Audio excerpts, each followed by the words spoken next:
درود بر شما. طاهری سفر هستم با اخبار امروز جمعه 3 ایون. روز پنجشنبه 12 کودک در یک مکتب ناحیه شمس‌الدین شاهین بیمار شدند. این کودکان بر اثر نفس گرفتن داروهای کیمیایی حشراتکش در مکتب روستایی خواجه غلطان ناحیه شوراباد پیشین از حال رفتند. مقامات گفتند شاگردان مکتب از تاثیر دو دارو که برای محو پشه و دیگر حشرات در صنفخانه ها پاشیده بودند بیمار شدند. با گفته متخصصان بچه‌ها را باید تا 12 روز به این صنفخانه های کارکرد شده با دارو راه نمیدادند، ولی این مقررات رعایت نشده است. کودکان رو به بیمارخانه آوردیم، قریب زیاده از 100 کودک رو معاینه کردیم.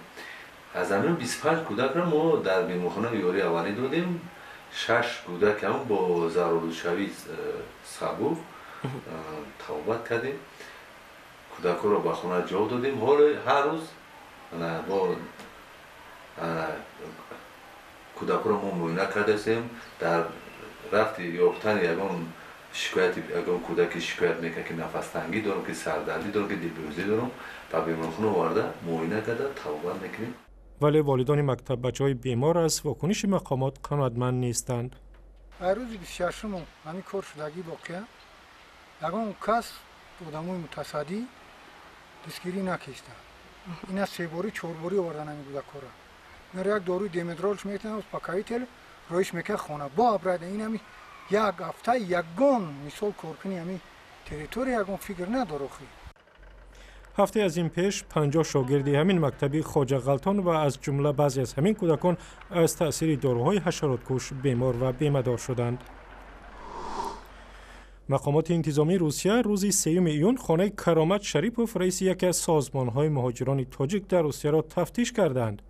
دفتر مطبوعات جنبش مهاجران کره تاجیک در روسیه گفت سبب‌های تفتیش هنوز معلوم نیست. روزی از این پیشتر دادگاه عالی روسیه تقاضای وزارت عدلیه برای بستن جنبش مهاجران کره تاجیک را بررسی کرد و وزارت میگوید این سازمان مهاجران تاجیک مقررات آیین‌نامویش را اجرا نکرده است. دادگاه به سازمان کرامت شریپوف امر داد تا روز 1 آگوست قانونشکنی ها را رفع کند، اما خودی او در صحبت با رادیوی آزادی گفت درخواست غرضمندانه است، چون گروه از مقامات روسیه میخواهند جنبش مهاجران کره تاجیک بر ضد پایمالشوی حقوق مهاجران صدا بلند نکند. کرامت شریپوف حادثه بازار صدوات در مسکو را به یاد آورد.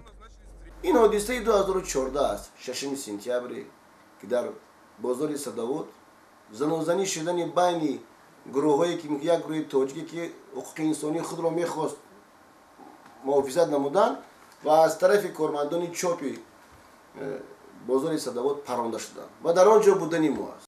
مصاحبه کامل در این باره در وبسایت azadi.org. متخصصان و مقامات رسمی تاجیکستان در یک نشست مسئله تکرار جنایت در بین زندانیان سابق را بررسی گرفتند. در این نشست نتیجه تحقیق را معرفی کردند که نشان داده است بیکاری یکی از سبب‌های اساسی تکرار جنایت در میان زندانیان سابق بوده است. بیشتر از نصف زندانیان عفو شده گفتند از بس که جای کار نداشتند دیگر باره دزدی کردند یا برای پیدا کردن درآمد از راه‌های غیر قانونی رفتند. در تاجیکستان سال 2014 بر اساس قانون عفو عمومی بیشتر از 9000 نفر آزاد شدند یا جزایشان را سبک کردند یا پرونده‌های جناییشان قطع شد. گفته می شود ممکن است ماه سپتامبر آینده هم در 25مین سالگرد استقلال تاجیکستان هزاران نفر دیگر عفو شوند. در پایتخت تاجیکستان یک شرکت مخابراتی دهان نقلیات جمعیتی را با اینترنت رایگان تامین کرده است. در ادامه یک برنامه مشترک با شهرداری دوشنبه شرکت بیلاین امکان فراهم کرده است مسافران در 20 اتوبوس و ترولبوس های دیگر در دوشنبه از اینترنت وای فای استفاده برند.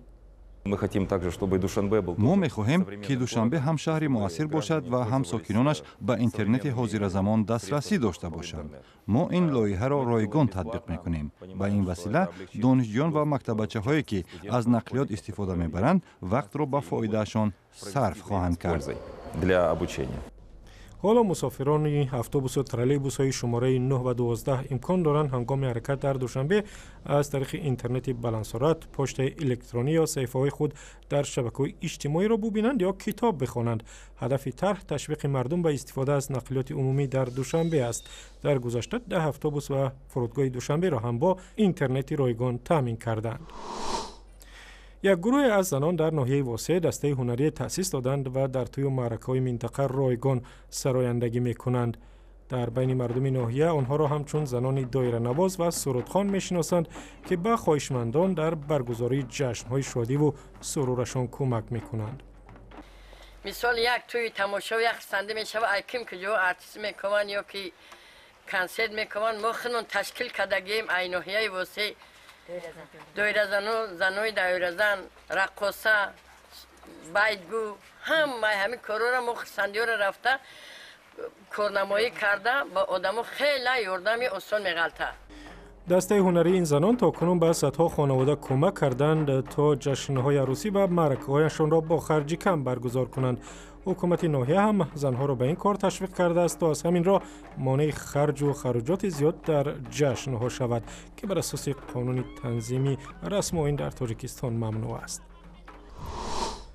دسته منتخب فوتبال تاجیکستان در بازی برای ورود به مرحله انتخابی جام آسیا 2019 تیم بنگلادش را با حساب بزرگی 5-0 مغلوب کرد. بازی شب 2 ایون در ورزشگاه مرکزی دوشنبه با حضور بیشتر از 8000 مخلص برگزار شد. بازی جوابی روز 7 ایون صورت می‌گیرد. در صورت به دست آوردن امتیازی بیشتر فوتبال بازان تاجیکستان به مرحله انتخابی مسابقات برای دریافت جام آسیا راه می‌یابند. این بازی‌ها 3 سال بعد در امارات متحده عربی برگزار می‌شوند. برای اخبار از این هم بیشتر سر بزنید به وبسایت ما، به صفحه‌های آزادی در فیسبوک، توییتر و یوتیوب و هم زمینه رادیو آزادی برای تلفن‌های همراه.